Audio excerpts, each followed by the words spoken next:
अस्सलाम वालेकुम नाज़रीन। Program news talk with Naseer Gopang में मां सभिनी खे चऊं था भलीकार। ऐं पाकिस्तान जे लाइ अॼु जो ॾींहुं ॾाढो अहम आहे, छाकाणि त ईद जूं मोकलूं जीअं ख़तमु थियूं त कल्ह कोर्ट खुली ऐं कल्ह जॾहिं कोर्ट खुली त सभिनी जूं नज़रूं कोर्ट न हुयूं त अलाए छा थींदो।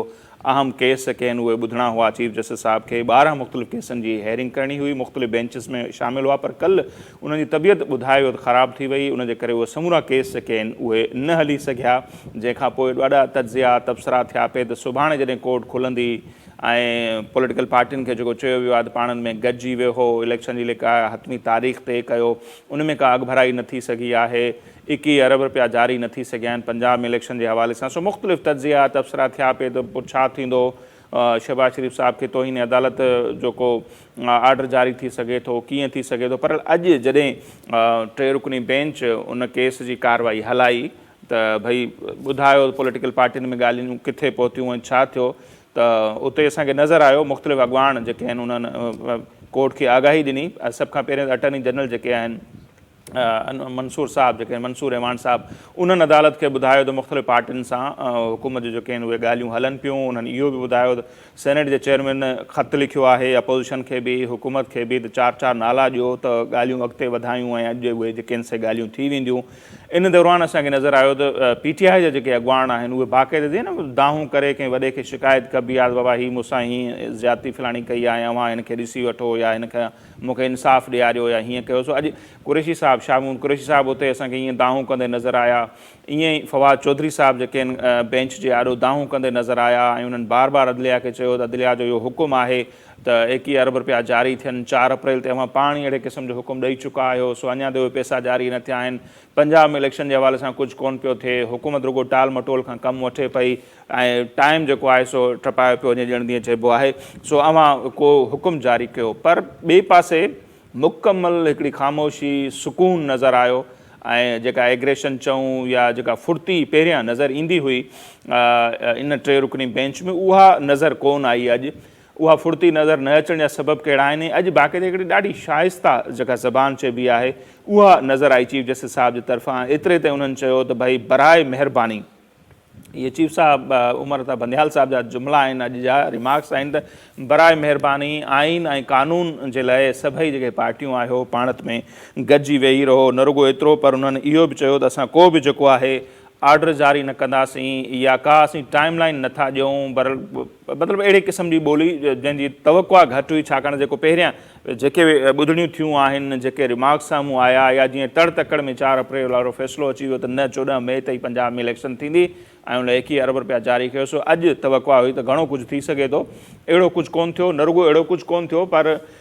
चीफ जस्टिस साहिब जी ससु जी जेका मुबैना ऑडियो लीक थी हुई, घणनि माण्हुनि खे इहो हो त मे बि उन ते बि कुझु रिमार्क्स ॾियनि, का अहिड़ी वज़ाहत कनि, अहिड़ो बि कुझु कोन थियो, उन ते का ॻाल्हि ॿोल कोन थी।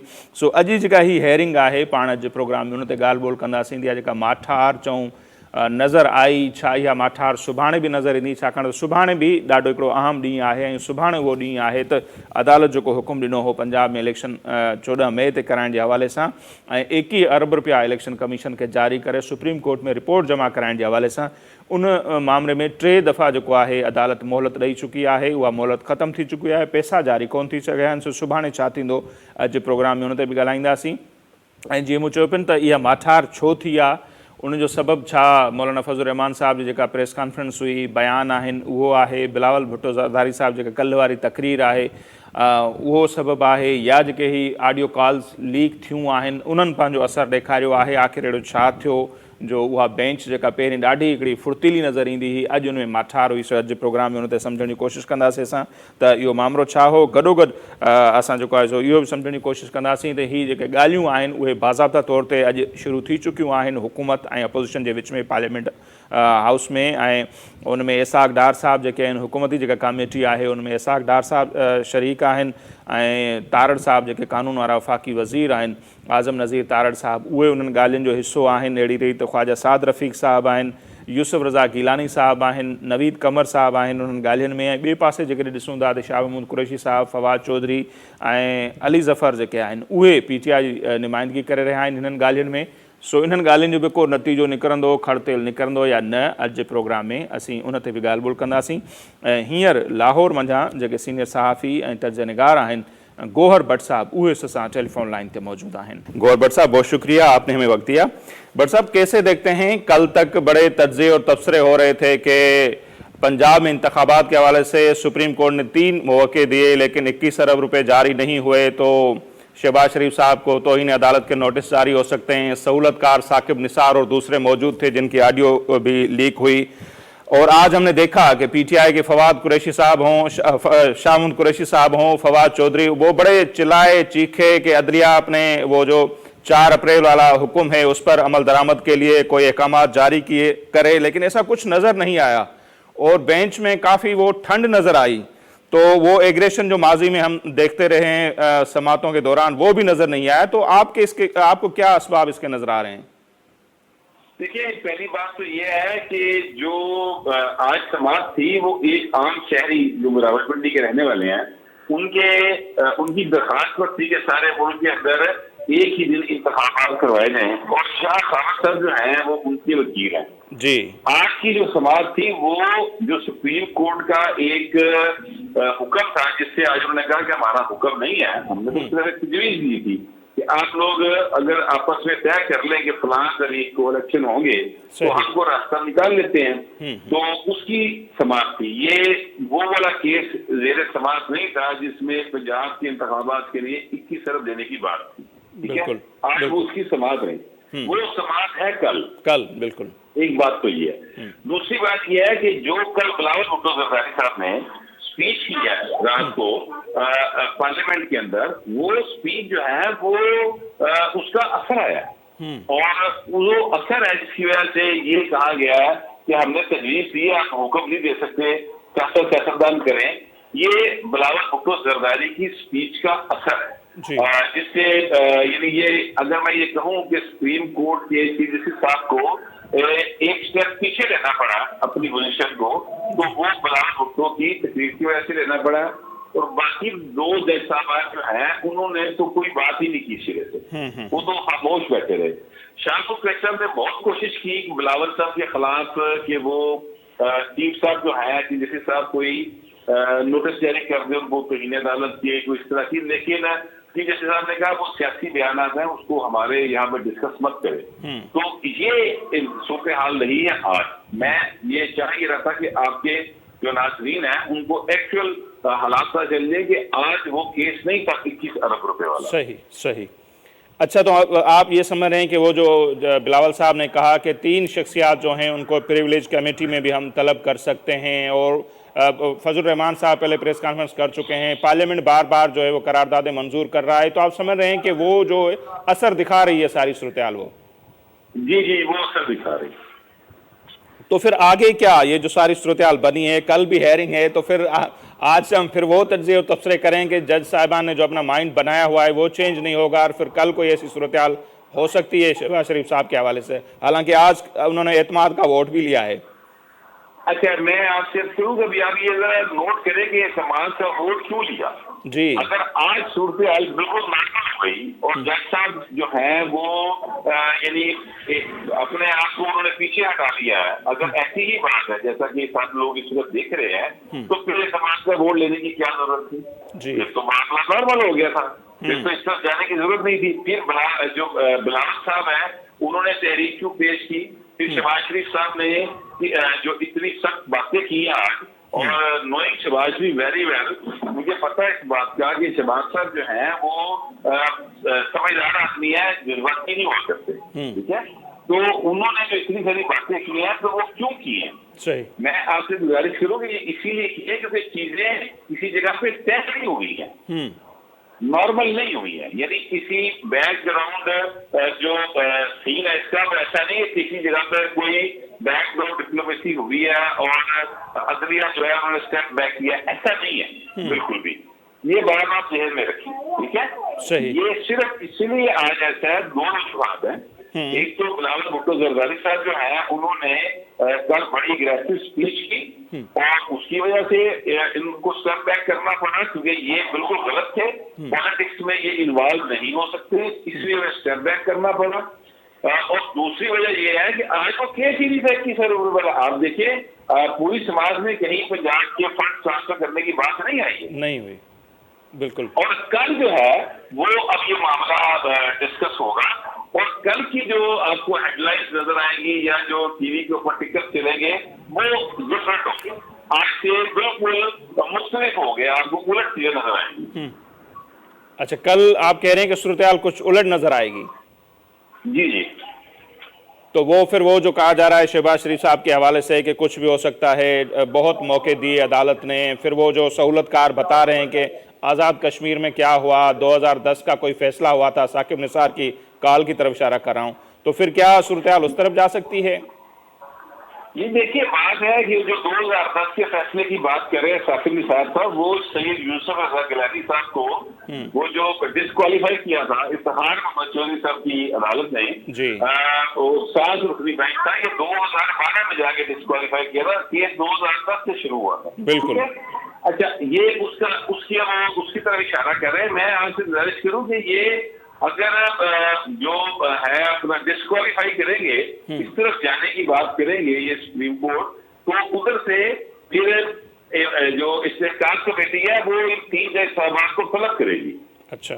मैं उसकी आपको एक रीजन बताता हूँ। आज जो इस्तेमाल का वोट लिया गया है ना, उसकी एक बाकायदा रीजनिंग है, और वो ये है कि जो प्राइम मिनिस्टर ऑफ पाकिस्तान है उसको पार्लियामेंट ने इस्तेमाल का वोट दिया, और ये साथ कहा है कि 3 दफा हमने 21 अरब रुपए वाली जो है अपना करार था उसको मुस्तरद किया है, हमने पैसे नहीं देने हैं और हमें कोई फोर्स नहीं कर सकता।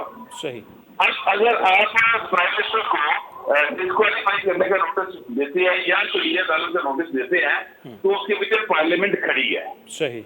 और इसका एक मैसेज है, और पार्लियामेंट में जो लोग हैं वो पंजाब से भी हैं, सिंध से भी हैं, केपी से भी हैं और बलोचिस्तान से भी हैं। बिल्कुल। तो पूरे पाकिस्तान के आवाम एक तरफ हैं अपने मुंतखब नुमाइंदों की हैसियत से, ठीक है जी। उनकी शक्ल में, और 3 जज साहबान एक तरफ है, और उनके साथ एक पार्टी जो ट्विटर के ऊपर या फेसबुक के ऊपर या जो है अपना इलेक्ट्रॉनिक मीडिया के ऊपर बड़ी पॉपुलर है, वो साथ खड़ी है उनके। तो अब आप अगर पाकिस्तान के अंदर मुकम्मल इंतशार चाहते हैं तो ठीक है, बिस्मिल्लाह करें, दे नोटिस, और फिर नोटिस बर्दाश्त भी करें। मैं आपको ये बिल्कुल जो मेरी इंफॉर्मेशन है उसकी बेस पे कह रहा हूँ, ये किसी सूरत भी गवर्नमेंट ने स्टेप बैक नहीं करना, पैसे नहीं देने हैं, और हल जो है बाहर सुप्रीम कोर्ट ऑफ पाकिस्तान को खुद ही निकालना पड़ेगा, और वो सिर्फ एक है कि फुल कोर्ट बनाई जाए, उसमें चीजों को लाया जाए। अदरवाइज जो चीजें खराब हैं, तो जितना अग्रेसिव मूड है हमारे मौलाना फजल रहमान साहब का, बिलावल साहब का, तो मैं नहीं समझता कि चीजें नॉर्मलाइज होंगी। सही।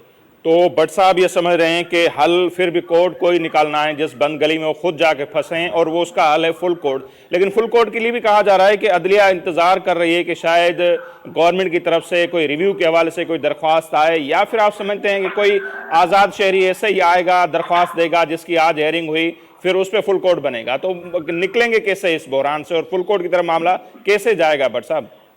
सर, फुल कोर्ट के लिए तो ऑलरेडी हुकूमत पाकिस्तान की जाने से जो सियासी जमातें हैं, उन्होंने ऑलरेडी कहा है, अपने वकील करके कहा हुआ है, रिटर्न दिया हुआ है। तब तो नहीं माने थे ना सर, तब नहीं माने, और 4 अप्रैल को तो उन्होंने कह दिया कि नहीं, वो बस 14 मई को इलेक्शन वो नहीं, उस वक्त तो वो नहीं माने, ये बात दुरुस्त है, उस वक्त तो वो नहीं माने। लेकिन सर, अगर एक आम आदमी की दरखास्त शाह खाबर के जरिए कबूल करके सारी सियासी जमातों को कटहरे में खड़ा किया जा सकता है, तो वो दरखास्तें दोबारा भी तो जिंदा की जा सकती हैं। जी, यही करना है ना, फिर अटॉर्नी जनरल से कहना है कि आप दोबारा ये नुकता उठा दें और हम दोबारा उसको टेकअप कर लेते हैं, इतना ही करना है, कोर्ट को कुछ नहीं करना। मतलब जैसे एबटाबाद का एक शहरी आता है, पंजाब के इलेक्शन के हवाले से दरख्वास्त देता है, कि पेशावर के हवाले से एबटाबाद का शहरी नहीं देता, पंजाब के हवाले से, और वो सुनी भी जाती है उसी तरह। मैं एग्जैक्टली यही कह रहा हूँ कि ये जो सारा सीन है बड़ा मजे का केस भी है और बहुत ज्यादा तकलीफ में भी है। बतौर पाकिस्तानी अगर आप देखें तो बड़ी तकलीफ की बातें हैं। लेकिन अब मेरा ख्याल है कि जब से इमरान खान को इक़्तिदार में लाया गया है, या जब से इमरान खान जो है वो 2018 का इलेक्शन उनको जिता कर हम पर मुसन्नत किया गया था, तब से लेके अब तक इतनी तकलीफ आ चुकी है कि वो एक मिसरा मुझे याद आ रहा है कि इतने दुख मिले कि सारे आसान हो गए, कुछ इस तरह का था। जी जी जी। ठीक है, तो वो बस ऐसे ही है। अब रूटीन मुश्किलें इतनी बड़ी कि आसान हो गई। हाँ, मुश्किलें इतनी बड़ी मुझ पर कि आसान हो गई। तो ये बस वो वाला मामला है। अच्छा। इस वक्त पाकिस्तान के लोग जो हैं, यकीन कीजिए, लाहौर की सड़कों के ऊपर यहाँ पे हर चीज नॉर्मल दिख रही है, लोग खा रहे हैं, खरीद रहे हैं, बेच रहे हैं। यहाँ पर मेरे सामने जहाँ पर बैठा वहाँ पे लोग जो हैं वो पानी से गाड़ी धो रहे हैं। ठीक है, आपके वहाँ पे सिंध में पानी नहीं आता होगा तो ना आए, हम यहाँ पे सड़कों पर पानी गाड़ियां धोते हैं सर सरेआम। तो ये कोई हमारे लिए प्रॉब्लम नहीं है कि क्या हो रहा है। हमें इसकी कोई तकलीफ नहीं हो रही है पाकिस्तान के लोगों को, क्योंकि हम आदी हो गए इन चीजों से। सही। अच्छा, तो गौहर भट्ट साहब क्या समझते हैं, आज ये जो मुज़ाकरात की शुरुआत हो चुकी है? मैंने बात की है, एक मिनट सर, जो मैंने बात की है ना, ये कि यहाँ पर अगर आपके पानी नहीं आता ना है, हम तो लाहौर में गाड़ियां धोते हैं सड़कों के ऊपर जी, ये मैंने लाहौर के लोगों पर तर्ज किया, सिंध के लोगों पर नहीं की, याद रखिए। ठीक है, बहुत शुक्रिया। अच्छा, हम आते हैं अब जो बातचीत का सिलसिला आज शुरू हुआ है, हम देखते हैं कि इसहाक डार साहब भी बैठे हैं, तो उसमें गिलानी साहब भी हैं, नवीद कमर, और दूसरी तरफ से हम देखते हैं कुरैशी साहब हैं, फवाद चौधरी, अली जफर। तो ये मुज़ाकरात तो आज शुरू हो गए बाज़ अब तक, इनका फ्यूचर क्या देखते हैं? वो तो डिमांड यही कर रहे हैं कि पहले असेंबलियां तोड़ो, तारीख दो, फिर आगे बढ़ते हैं। तो वो भी कोई लचक दिखाएंगे, क्या होगा? मैं बताता हूँ सर, वहां पर जो चाय चल रही है, जो बिस्किट चल रहे हैं, जो केक चल रहा है, वो आपके और मेरे पैसों से खरीदा गया है। बिल्कुल, ठीक है, टैक्स पेयर के पैसे से। उस पैसे से वो इस चीजों को एंजॉय करेंगे। अगर वो मुतलका क्लर्क, सेक्शन ऑफिसर, जो भी इन चीजों को अरेंज कर रहा है ये खाने पीने को, उसका दिल किया तो यार मैं इस दफा बिजली का बिल जो है वो अपने जेब से नहीं देना, सरकारी खजाने से देना है, तो उसके पास दी बेस्ट ऑप्शन है वो ये जो 1000 रुपए की चीजें आई हैं, उनको 20,000 रुपए या 30,000 रुपए का बिल बना के अंदर फेंक देगा, बाकी पैसे जेब में डाल लेगा, अल्लाह ला खैर करेगा। इसका इससे ज्यादा कोई रिजल्ट नहीं होना। इसके इन बातचीत बैठे खाए पिए खिसके, इसके अलावा कुछ नहीं इसमें। इन बातचीत का कोई नतीजा आप नहीं देख रहे हैं? कोई नतीजा नहीं, ये सिर्फ आई बात है, और ये दोनों को पता है कि ये सिर्फ आई बात है और कुछ नहीं। सही। तो फिर वो जो खान साहब की डिमांड इलेक्शन, ये वो आपको लगता है कि पीछे हो जाएगा? और जैसे कल वजीर आजम साहब ने कहा कि 13 अगस्त को मुद्दत पूरी होगी, नवंबर या अक्टूबर में ही इलेक्शन होंगे, तो बस उसी को ही लॉक कर लें? जी वही लॉक करें, बाकी बात मैं आपसे करूं, उससे आगे नहीं जा सकती। क्या हो सकता है भट्ट साहब? आगे जा सकती, उससे आगे भी बात जा सकती है। अच्छा, आइन के अंदर एक ऑप्शन है इमरजेंसी की, और वो 6 महीने के लिए पार्लियामेंट से करारदाद मंजूर करवा के इमरजेंसी लगाई जा सकती है। फिर उसको 6 महीने के लिए एक्सटेंड किया जा सकता है। दोनों बार ज्वाइंट सेशन बुलाकर उनसे मंजूरी लेनी होगी, ये आइन के अंदर मौजूद है। ठीक है, तो फिर इस सारी सूरत-ए-हाल में तो पीटीआई क्या आप देख रहे हैं कि वो इस तरह खामोशी बैठी रहेगी, देखते रहेंगे कभी अदलिया की तरफ, कभी वकला की तरफ के वो तहरीक चलाएं, या फिर वो कुछ करेंगे, आगे निकलेंगे वही जैसे पहले कि हम इस्लामाबाद को फतेह करने आ रहे हैं? पास बेहतरीन रास्ता है, मेरी बात सुने, मैं आपसे अर्ज करूं, इमरान खान के पास बेहतरीन रास्ता है। उन्हें पार्लियामेंट के जो मतलब इमरान खान का कुछ नहीं बिगड़ता अगर वो एक फूल नवाज शरीफ को कर लें, या आसद जरदारी को कर लें, या मौलाना फजल रहमान को कर लें, उन्हें कहीं यहाँ बैठ के रास्ता निकाल लें। जो मैं आपको कहता हूँ, जो मुझे कहते हैं वो कहते रहे, कोई फर्क नहीं पड़ता, लेकिन रास्ता निकालें, रास्ता निकल आएगा। लेकिन अगर इमरान खान ये समझते हैं कि वो इस तरह से अपने आप को बड़ा यानी सुल्ताना क्या कहते हैं, सुल्तान वाला सीनर बनाएंगे, और बाकी सब लोग जो हैं वो डर के उनकी बातें मानते जाएंगे, तो ऐसा नहीं होगा, ये नहीं होगा। सही। तो आपको लगता है कि खान साहब इस तरह भी कर सकते हैं? किया तो उन्होंने बड़े बड़े कारनामे सरंजाम दिए, ये भी दे सकते हैं। तो फिर वो जो 22 साल 27 साल की उनकी जुद्दोजहद, ये आपस में बैठना, मुकाव है, मिसाग जमहूरियत, सबको रद्द करते हैं, तो फिर इनकी कॉल जो आएगी तो फिर इनकी सियासत का क्या होगा?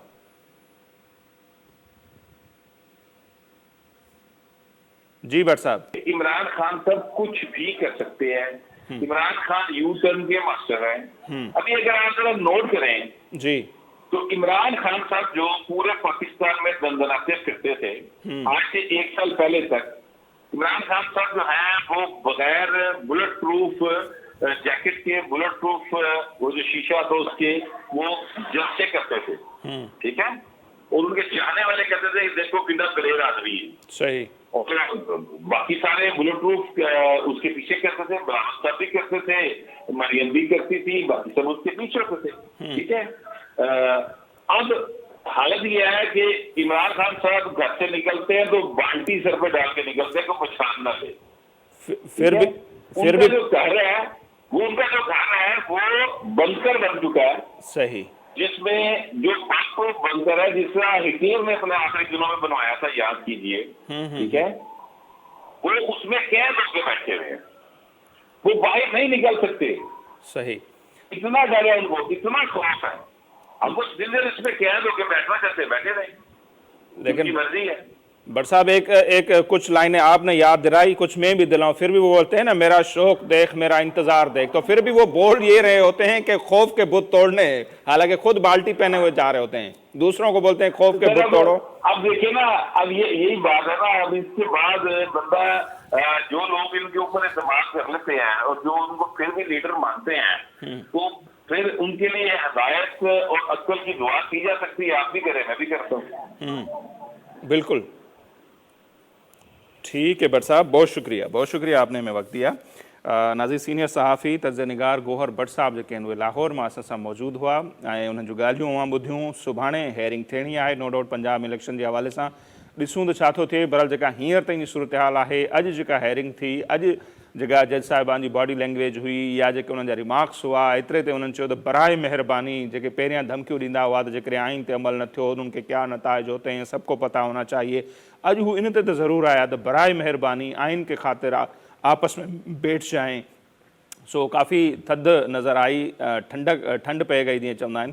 सो उहा सूरत हाल नज़र आई। सो सुभाणे ॾिसूं था सुभाणे छा थो थिए। सुभाणे उन फ़ैसिले ते अमल दरामद जे हवाले सां हेयरिंग आहे त जेको 4 अप्रैल ते आयो हो त 14 मई ते पंजाब में इलेक्शन कराइणी आहे ऐं 27 अरब रुपया जेके आहिनि, 21 अरब रुपया 27 अप्रैल ताईं जारी करे रिपोर्ट जमा कराइणी, उहे पैसा त जारी कोन थी सघिया। सो ॾिसूं था त सुभाणे बि अहिड़ी ठंड या थधि नज़र अचे थी या सुभाणे का फुर्ती नज़र ईंदी, के सख़्तु रिमार्क्स ईंदा या को आर्डर जारी थी सघे थो वज़ीर आज़म जे हवाले सां या मौजूदा हुकूमत जे हवाले सां, ऑफिशियल्स जे हवाले सां।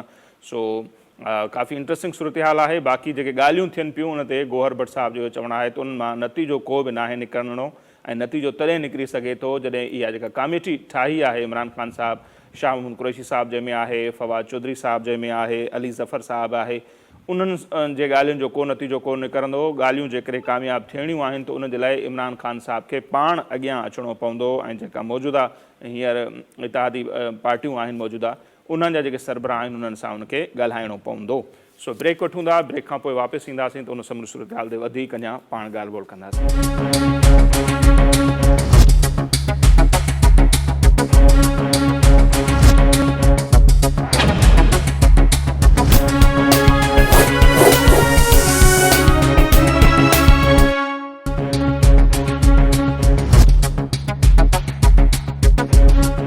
ब्रेक खां पोइ हिकु भेरो ॿीहर अव्हांखे प्रोग्राम में चऊं था भली कार ऐं पाण ॻाल्हि ॿोल करे रहियासीं। अॼु जेका हेयरिंग थी ऐं उन सां गॾोगॾु अॼु ॻाल्हि ॿोल जो सिलसिलो बि शुरू थियो आहे हुकूमत ऐं मुख़ालिफ़ धुर जे विच में, उन्हनि जो को नतीजो निकिरंदो या न। ऐं अॼु जेका हेयरिंग थी आहे सुभाणे हिकिड़ी अहम ॿुधणी थियणी आहे, इम्कानी तौर ते उन जा कहिड़ा नतीजा निकिरी सघनि था उन ते पाण ॻाल्हि ॿोल कंदासीं। सीनियर कानूनदान बि आहिनि ऐं सीनियर तर्ज़निगार बि आहिनि साईं जावेद काज़ी साहब, उहे असां टेलीफोन लाइन ते मौजूदु आहिनि। काज़ी साहब तमामु घणी महिरबानी। ऐं असां चाहींदासीं पहिरियां जेके कोर्टुनि में मामला हलनि था उन ते अव्हांजी राय ॼाणियूं, अव्हां खां सम्झण जी कोशिशि कयूं, पोइ जेका सियासी सूरत हाल आहे ॻाल्हि ॿोल जी बि शुरू थी आहे उन ते बि ईंदासीं। सो अॼु जेका हीअ ॿुधणी थी आहे उनखे कीअं था ॾिसो ऐं हींअर ताईं जेके तजिया तबसरा थियनि पिया, चवनि पिया त ॾाढो हिकिड़ो थधो माहौल नज़र आयो ऐं उहा एग्रेशन जेका माज़ी में असीं ॾिठीसीं, काफ़ी धमकियूं बि ईंदियूं हुयूं त आइन ऐं कानून ते अमल न थियो त नताइज के लिए तयार हो जाना। फिर चयो पियो त शहबाज शरीफ़ खे तोहिन अदालत जा समन बि थी सघनि था, ॿियो टियों। पर अॼु काफ़ी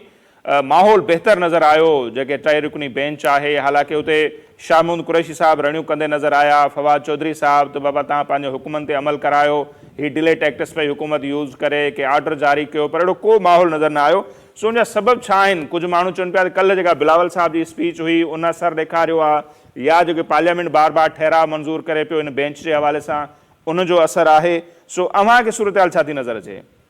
या ऑडियो कॉल बि अची वियूं विच में?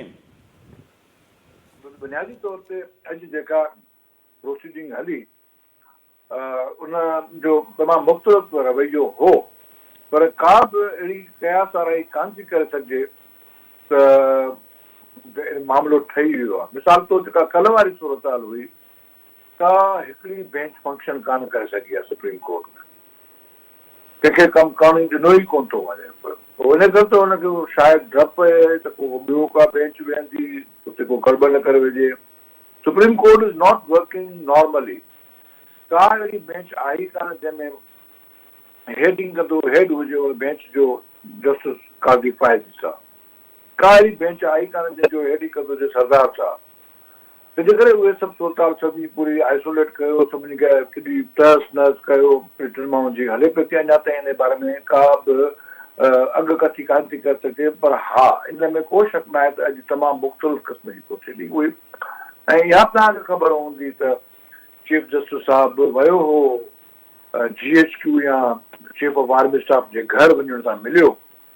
ऐं इहा मुंहिंजे ख़्याल में त हिन वॾे चीफ जस्टिस जे उहिदे जी जेका आहे उनखे उनखे सुठो नथो थी सघे। चीफ जस्टिस हलियो वञे, चीफ ऑफ आर्मी स्टाफ जे घर वञी मिले, उन का तरतीब कान आई आहे। त इन जे सूरत हाल में पस मंज़र में चई सघिजे थो पियो त हालतूं तब्दील थी वञनि। सो हाणे तारीख़ में था वञूं त हमेशह 111 ब्रिगेड मूव कंदी आहे, जमहूरियत खे डिरेल कयो वेंदो आहे, पार्लियामेंट खे ख़तमु कयो वेंदो आहे, ऐं पोइ ठपो हणायो वेंदो आहे डॉक्ट्रिन ऑफ नेसेसिटी जे तहत कोर्ट। पोइ आख़िर में तरक़ी एॾी थी वई जो 111 ब्रिगेड खे मूव करण जी ज़रूरत कान हुई। पोइ हीउ जेको आहे सो हाइब्रिड निज़ाम आंदो वियो, RT सिस्टम खे तबाह कयो वियो, ऐं पोइ जेको आहे सो कोर्टुनि जो आर्टिकल सां गॾु 184(3) ऐं सुओ मोटो तहत अहिड़ा फ़ैसिला वरिता विया बग़ैर जेको आहे सो डॉक्ट्रिन ऑफ नेसेसिटी बि कान्हे, पर जमहूरियत जो ॿेड़ो ॿोड़ियो वियो।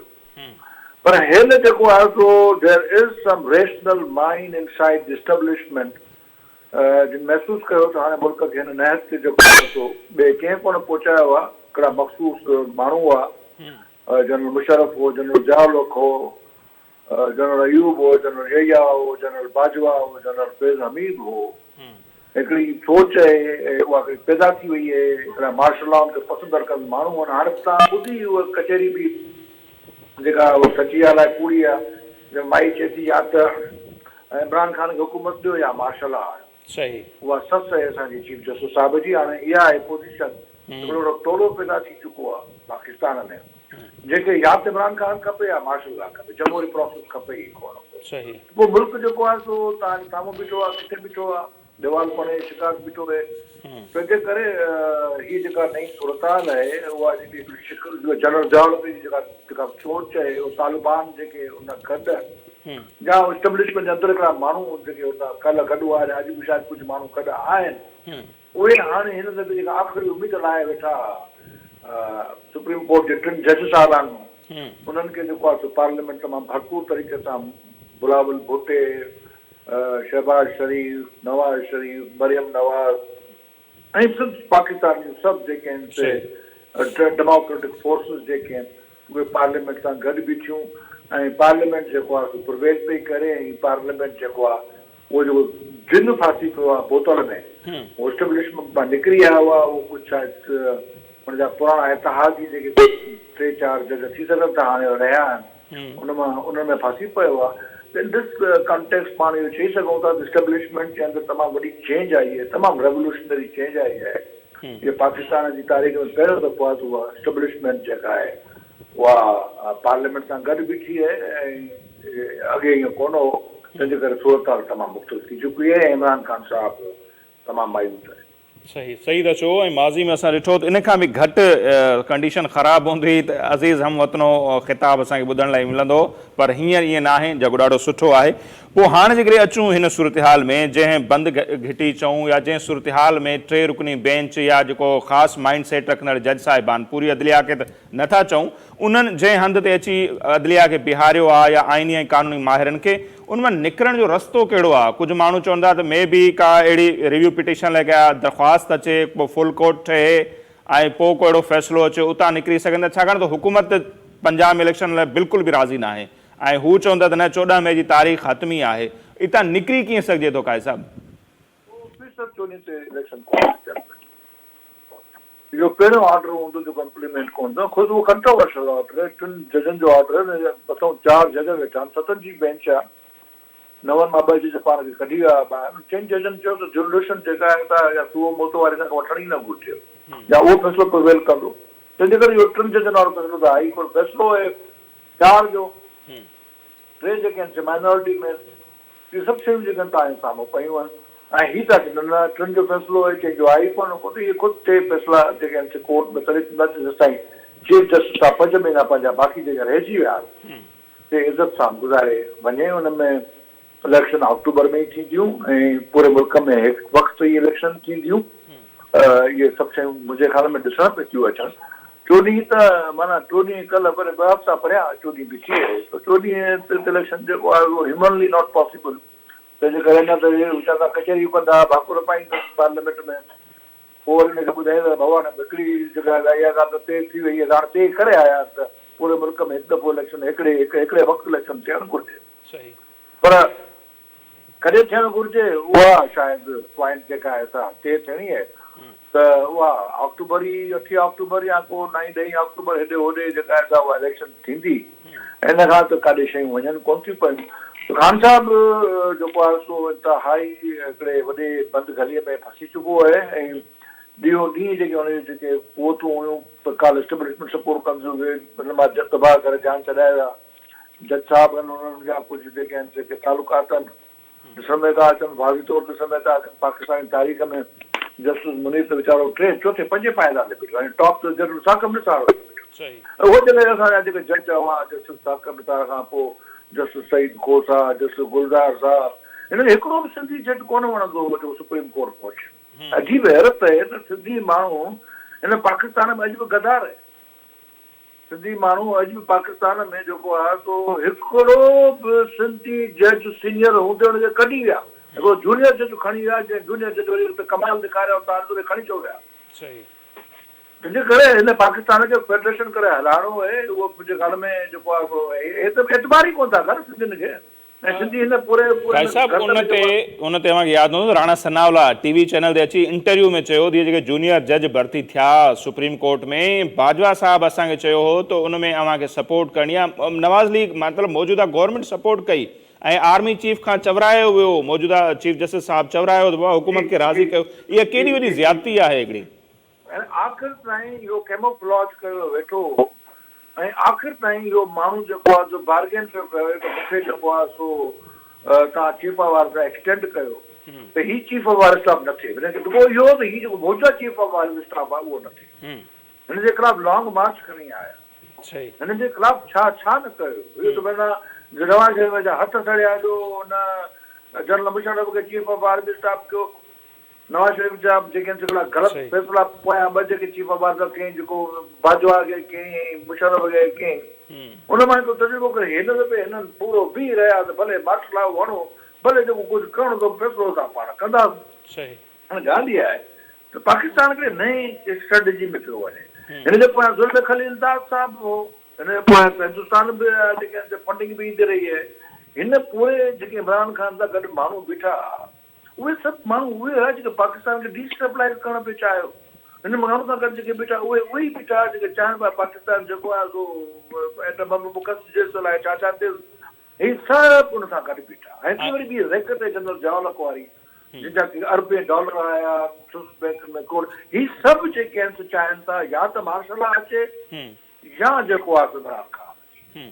अॼु माना जेको आहे सो तारीख़ पाकिस्तान खे नए धारे ते बीहारियो आहे, उहा धारा इहा आहे त इस्टेब्लिशमेंट में अंदरि माण्हू वेंदा, हाणे इस्टेब्लिशमेंट चइबो आहे पाकिस्तान कोन बचंदो हिन सां इमरान खान तो, त हू जेके आहिनि से माना चरिया थी पिया, छाकाणि खोड़ अरबे डॉलर जा असां इंट्रस्ट आहिनि, वॉर गेम्स अलाए छा ड्रग्स आहिनि, वॾी सिसिलियन माफिया आहे, उहा सिसिलियन माफिया जेका आहे सा हीअं चरी थी पई आहे इमरान खान जे पोयों, ऐं हाणे उहे जेके कल्ह तव्हांखे चरिया करप्ट चोर ॾिसण ईंदा ज़रदारी साहिब जी शक्ल में या नवाज़ शरीफ़ साहिब, अॼु उहे हीरोज़ आहिनि पाकिस्तानी तारीख़ जा, अॼु काल्ह जी तारीख़ लिखी वेंदी, अॼु जा हीरोज़ जेके आहिनि बिलावल भुट्टे वारा, अजा हीरोज़ जेके आहिनि त नवाज़ शरीफ़ वारा अजा हीरोज़ जेके आहिनि जिन डेमोक्रेटिक प्रोसेस सां गॾु बीठा ऐं पार्लियामेंट सुप्रीम आहे, आइन सुप्रीम न आहे। हिन पूरी असांजी पर्टिकुलर कंडीशंस में जॾहिं कोर्टूं अहिड़े तरीक़े जा फ़ैसिला कंदियूं हुजनि तॾहिं आइन सुप्रीम न आहे। जॾहिं असीं आइन सुप्रीम चवंदा हुन जो मतिलबु ईंदो आहे त आइन जी तशरीह केरु कंदो? सही, आइन जी तशरीह कंदी कोर्ट, इन करे कोर्ट सुप्रीम थी वेंदी आहे।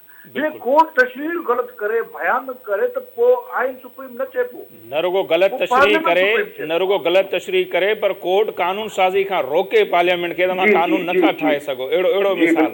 हा जी जी बिल्कुलु, इहे सूरतालूं आहिनि। हिन में मुंहिंजे घर में अॼु ॾींहुं तमामु ख़ुशाइन ॾींहुं आहे ऐं उहो भले कहिड़ी बि गड़बड़ हाणे करे विझनि, करे कोन सघंदा। This time establishment and parliament for the future of Pakistan are standing together. सही। अच्छा काई साहब एज ए सीनियर कानूनदान मां खां हिकिड़ी ॻाल्हि सम्झो, जीअं बिलावल साहब कल्ह स्पीच कई, उन्हनि चयो त 3 शख़्सियतनि, हाणे सभिनी ख़बर आहे 3 शख़्सियतूं कहिड़ियूं आहिनि, उन्हनि खे जेका प्रिविलेज कमेटी आहे उनमें बि तलब करे सघिजे थो। सो कुझु आइनी ऐं कानूनी माहिर चवंदा त जेका सुप्रीम कोर्ट जेका कंडक्ट आहे या जेको कुझु उते थिए थो पार्लियामेंट में उन ते डिस्कस नथो करे सघिजे या उन्हनि खे तलब नथो करे सघिजे। अव्हां छा था सम्झो, अव्हां असांजी रहनुमाई कयो त छा वाक़ई उन्हनि खे तलब करे सघिजे थो? ॾिसो आर्टिकल 68 उन जे बारे में वाज़े थो ऐं भाया थो लिखे थो पियो त उनखे कोन थो तलब करे सघे या उनजो बहस कोन थो करे सघे। ॻाल्हि इहा उहे शयूं हलनि कोन थी पई, अलाए में पाण फ्लूइड सिचुएशन हर कॉन्टेक्स्ट में आर्टिकल्स कॉन्स्टिट्यूशन पंहिंजी पाण टेक्नोलॉजिकल पर्पज़ भई घणी इंटरप्रिटेशन जा जेका लिटरल इंटरप्रिटेशन कान थींदी आहे कॉन्स्टिट्यूशन जी। Constitution is organic whole.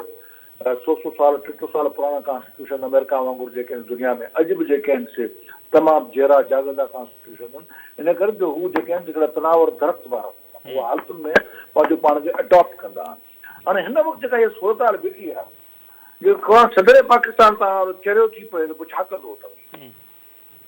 को तरीक़ो ॻोल्हणो पवंदो न। मिसाल त उहो इम्पीचमेंट आहे कीअं त मुंहिंजे ख़्याल में त घणनि इलाइक़नि में मुल्कनि में त जेको आहे सो इम्पीच कयो वेंदो आहे चीफ जस्टिस खे। ठीकु आहे न, असां वटि सिस्टम न आहे शायदि, पर हेॾो वॾो जेको गुनाह सरज़द थियो आहे उहो सफ़ा तव्हां ॿुधो जेको डैम ठाहींदो, जेको फोन अञा वॾो कचरियूं कंदो हुते साकम के साथ, हीअ त दुनिया जी हिस्ट्री जो हिकिड़ो इंतिहाई जेको आहे ख़तरनाक तरीन जेको आहे माण्हू जेको chief of army chief justice थी वेरियो, पोइ हुनजो छा थींदो? ऐं उहो डैम बाबा, डैमन वारो बाबा अञा मुड़े कोन थो। ऑडियो कॉल जेके हुनजो ताज़ो आई उनमें मञे थो त हा इहो आऊं आहियां पर इहो चोरी का माल है जो बिकता नहीं है, मतिलबु मञे थो त हा मूं इहो ॻाल्हायो आहे ऐं उन सलाहूं पियो ॾिए त हीअं हीअं करे नाइल कराए सघो था हिनखे। बिल्कुलु बिल्कुलु बिल्कुलु त इन पूरी सूरत हाल में वॾी रिवाम्पिंग थियणी आहे। पाकिस्तान जो रुपयो जेको आहे सो वरी 300 रुपया $1 जे बराबरि वञी बीठा आहिनि। पाकिस्तान जे डिफॉल्ट हिन नहर ते वञी बीठो आहे। इहो कीअं पहुचायो? इहो बैडनेस आहे जेका पाकिस्तान में इमरान जी शक्ल में बाक़ी आहे, कारो चालक जी शक्ल में मौजूदु हुई, जनरल बाजा जी शक्ल में मौजूदु हुई, जनरल फैज़ हमीद जी शक्ल में मौजूदु हुई, जनरल हमीद गुल जी शक्ल में मौजूदु, जिन असांजे बेनज़ीर भुट्टो खे मारायो, जिन ज़ुल्फ़िकार अली भुट्टो मारियो। इहे वॾा शहीद आहे असां ॿुधो न। इहे पूरो नरेटिव्स ठही वियूं आहिनि, ग़लति क़िस्म जा बयानिया ठाहिया विया आहिनि, माण्हू खे हक़ीक़त जी ख़बर ई न आहे, तारीख़ जी ख़बर ई न आहे। एॾी वॾी जदोजहद आहे, वॾी स्ट्रगल आहे, उहा करणी आहे, अञा कंदासीं। अदलिया बि आज़ादु थींदी, पार्लियामेंट बि आज़ादु थींदी ऐं मुल्क जेको आहे सो अॻिते हली जेको आहे सो डिलीवर कंदो हितां जे कॉमन मैन खे ऐं हितां जी जेके बि डेमोक्रेसी जे अंदरि मसइला आहिनि, फॉल्ट्स आहिनि, जेके बि सियासी क़यादत में कमज़ोरियूं आहिनि, जेको असांजो सोसाइटी में जेको आहे कमज़ोरियूं आहिनि, उहे सभु आहिस्ते आहिस्ते पुरजी। बिल्कुलु इहो सभु कुझु थिए ऐं थियणु खपे, सभिनी जी ख़्वाहिशी आहे, पर काई साहब इहो सभु कुझु तेसि ताईं थींदो न जॾहिं इहा रस्ता रोक थींदी अहिड़नि माण्हुनि जी, अहिड़नि डिक्टेटरनि जी, अहिड़ा जेके चीफ जस्टिस जेके आहिनि नंढड़ा माण्हू वॾनि उहिदनि ते था अची वञनि, पर असांखे उन्हनि जी रस्ता रोक जो को वे आउट नज़र कोन थो अचे। मिसाल बाजवा साहब साफ़ खे घुराए इंटरव्यू थो ॾिए, एतिराफ़ थो करे त सियासत में कीअं मुदाख़लत कंदो रहियो, यानी उहो पंहिंजे हल्फ़ जी जेका आहे सा पासदारी उन्हनि न कई, हल्फ़ उन्हनि टोड़ियो, सियासत में मुदाख़लत कई, फैज़ हमीद छा कुझु कंदो रहियो, साकिब निसार छा कंदो, पर का सज़ा ऐं जज़ा जेसि ताईं न हूंदी, अहिड़नि किरदारनि जी रस्ता रोक न थींदी त कहिड़ी गारंटी आहे त फ्यूचर में अहिड़ा किरदार पैदा कोन थींदा ऐं असां ईअं ई सॼो खटे विया। तव्हां ॾिसो त सही त हीउ जेको आहे सो हिकिड़ो इंतिहाई सिहत असांजी रज़ाई साहिब जी बहितर न आहे, पर हुनजो जेको विज़डम आहे जेको शहबाज़ शरीफ़ चयो वेंदो जेको आहे बी टीम थींदो एस्टेब्लिशमेंट, हुनजो जेको विज़डम हो, जेको हुन तजुर्बो हो नवाज़ शरीफ़ में, हिनखे कीअं हिननि जेको आहे एॾी वॾी माफ़िया, तमामु वॾी माफ़िया जेके माना इलेक्शन पिया कराइण वञनि, इलेक्शन थियनि त पोइ जेके हुननि जा तालिबान जा अटैक्स थियनि, हुनजे बम धमाका कया 2013 में थिया, ॿुधो न, जीअं 25 तारीख़ ते मई ते जेको आहे इस्लामाबाद में घेड़ियो वियो, सुप्रीम कोर्ट हुनखे चयो हिकिड़े हंधि वेंदे वरी हुनजो कंटेम्प्ट ऑफ कोर्ट बि कोन थियो, 7-8 ॾींहं तव्हां आइसोलेट करे छॾिया, पर हिकिड़ी पूरी जंग जदोजहद थींदी रही आख़िर में ज़ुल्म ख़लीलुद्दीन निकिरी आयो हिन जे हक़ में, पूरे अमेरिका मां अंदरो जिन निकिरी आया जेके इमरान खान सां गॾु जेके गारी बुरो भलो अवां वधीक था सम्झो बांग्लादेश जी मिसाल ऐं बार बार ईंदो आहे। शेख हसीना वाजिद 34 सालनि खां पोइ बि मुजीब जे जेकॾहिं कातिलनि खे कटेड़े में बिहारे फायूं त ॾिए त हिकिड़ो मिसाल थी क़ाइमु करे त ईअं रस्ता रोकबा आहिनि। असां वटि अहिड़ो कुझु बि कोन्हे। केरु चवंदो सुभाणे बाबा बाजवा साहिब जो जेको आहे सो कोर्ट मार्शल थिए, फैज़ अमीन खां केरु पुछाणो कंदो, जीअं मुशरफ जे लाइ जंहिं फ़ैसिलो ॾिनो जस्टिस सेठ वकार उनखे मेंटल करार ॾिनो वियो। हीअ त हिन मुल्क जी हालत आहे, त पोइ इहे गस कीअं बंदि थींदा काए साहिबु? ॾिसो मुंहिंजी हिकिड़ो अर्ज़ु इहो आहे त कंहिं तसवुरु कयो त पंजाब में तव्हां पंजाब में मां कोन थो रहां, तमीम कोन था रहो पिया, शायदि तव्हां ई मूंखे लाहौर वञो, घर घर में जंग लॻी पई आहे, अधु घर जा ॿार जेके PTI ॿार जेके होॾे आहे, उन में जेको नवाज़ शरीफ़ जा जेका PML आहिनि डेमोक्रेटिक फोर्सिस जी वैनगार्ड थी बीठी आहे पंजाब जे अंदरि, उन में तमामु वॾा हिकिड़ा जेके जर्नलिस्ट आहिनि, असर तूर जहिड़ा अलाए कहिड़ा नाला वठां, ऐं कुझु सोशल मीडिया में जेको हुनखे डिफीट अची वई आहे असांजे इमरान ख़ान खे, तव्हां ॾिसो त सही त केॾी वॾी पंजाब जे अंदरि बिटला या सॼी बिट कल्ह शेख मुजीब पे विड़ियो, या सॼी बिट कल्ह जेको आहे सो मीर गोश्त पे विड़ियो, या सॼी बिट कल्ह जेको आहे सो वली खान बादशाह खान पे विड़ियो, या सॼी बिट भुटो पे विड़ी, ऐं जेको आहे सो ज़ुल्फ़कार भुट पे विड़ी, ऐं इहो ई नवाज़ शरीफ़ जेको हुन सां गॾु ठहियलु हूंदो।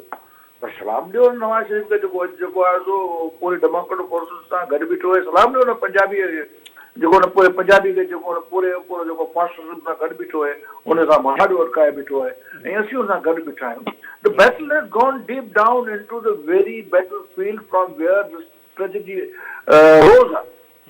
तंहिंजे करे असांखे जेको आहे सो नई पोजीशन में जीअं वली खान चवंदो हो या मीर गोश्त चवंदो हो त आख़िरी मोर्को जेको आहे पंजाब में थींदो, हिन वक़्तु डेमोक्रेटिक फोर्सिस जो जेको आहे माना हेॾा होॾा हड़ बाला विड़ भागरे आॾे ढाल ढाल वारी ॻाल्हि थिए थी, उहा पंजाब जे अंदरि लाहौर जे अंदरि। बिल्कुलु सही था चओ। इहा ॾाढी ख़ुशाइंद ॻाल्हि आहे त हाणे पंजाब जो दानिश्वर तबिको, पोइ सहाफ़ी आहिनि, सिविल सोसाइटी जा नुमाइंदा आहिनि, वकील आहिनि, मञनि था त मुल्क जेकॾहिं हिन ख़राबी में पहुतल आहे तुंहिंजा ज़िम्मेवार असीं पंजाबी आहियूं। हिकिड़ो वॾो इतराफ़ आहे, तक़रीबन अवां ॾिठो हूंदो त उहे मञनि था, पोइ उहे जर्नल हुजनि, जज हुजनि, पॉलिटिशियन हुजनि, उन्हनि जे ग़लतियुनि जे करे उहे मञनि पिया त पाकिस्तान अॼु हिते पहुतो आहे। इहो बि हिकिड़ो वॾी ॻाल्हि आहे काए साहिबु। हा बिल्कुलु बिल्कुलु। ऐं ॾिसो त साईं हुन में असांजी जेका पूरी जेका सिंधी नैरेटिव आहे उहा अञा कान सही तरीक़े सां डेवलप थी सघी आहे। असांखे जेको आहे सो माना असांजी जेके इंतिहाई अहम डिमांड्स आहिनि प्रोविंशियल ऑटोनॉमी जूं, सिंधी हक़नि जूं, पर इन द एंड जेके आहिनि हिकिड़ा नेशनलिस्ट जेके आहिनि से वञी सिधो वञी जेके इमरान खान सां गॾु था बीहनि ऐं अरबाब रहीम सां गॾु था बीहनि, ऐं बिल्कुलु न ॿराया न आहिनि त असांखे कंहिं क़िस्म जो को बि जेको आहे ख़ुशी कान्हे का पाकिस्तान पीपल्स पार्टी जेका गवर्नमेंट सिध में हले पई।